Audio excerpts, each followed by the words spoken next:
लालची कौवा बिरयानी वाला।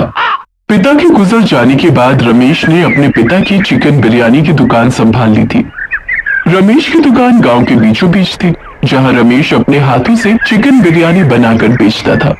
इन दिनों रमेश का कारोबार बहुत चलने लगा था। एक दिन रमेश अपनी दुकान में बैठा था।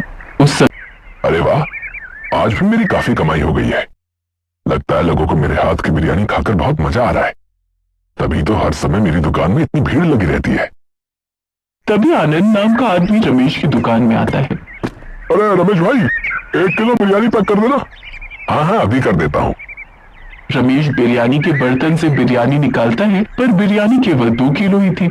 सारी बिरयानी खत्म हो चुकी थी। आनंद भाई, बिरयानी तो केवल 2 किलो ही बची है। आज सारी बिरयानी खत्म हो गई। अच्छा चलो, 2 किलो ही दे दो। रमेश आनंद को 2 किलो बिरयानी देता है। आनंद वो बिरयानी लेकर वहां से चला जाता है। तभी रमेश अपनी दुकान में देखता है, उसकी दुकान की सारी मुर्गियां भी खत्म हो चुकी हैं। अरे, मुर्गियां भी सारी खत्म हो चुकी हैं।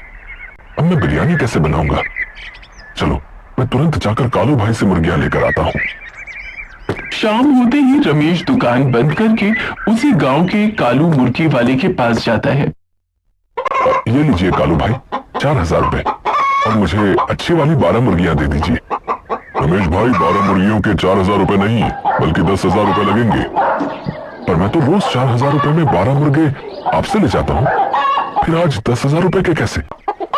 वो इसलिए कि मुर्गियों के दाम आज से बढ़ गए हैं। मुझे खुद इतने महंगे दाम में मुर्गियां मिली हैं। अब 10,000 में लेना हो तो लो, वरना जाओ यहाँ से। अरे ये क्या, अचानक से मुर्गियों के दाम इतने बढ़ गए।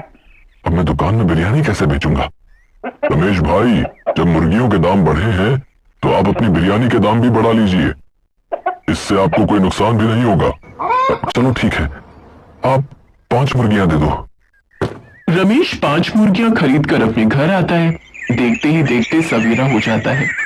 तभी रमेश अपनी दुकान के बाहर एक बोर्ड लगा देता है, जिस पर लिखा था कि अब बिरयानी 1 किलो 400 रुपए की मिलेगी। ये बोर्ड पढ़कर कई सारे ग्राहक वहां से वापस चले जाते हैं। ये देखकर रमेश परेशान हो जाता है। शाम तक रमेश की दुकान में एक भी बिरयानी खाने नहीं आया। अरे ये क्या, आज तो एक भी ग्राहक मेरी दुकान में बिरयानी खाने नहीं आया। अरे ऐसे तो मेरा बहुत नुकसान हो जाएगा। तभी आनंद फिर से रमेश की दुकान में आता है। उसकी नजर जैसे ही बोर्ड पर पड़ती है, वो वहां से जाने लगता है। तभी रमेश आनंद को आवाज लगाता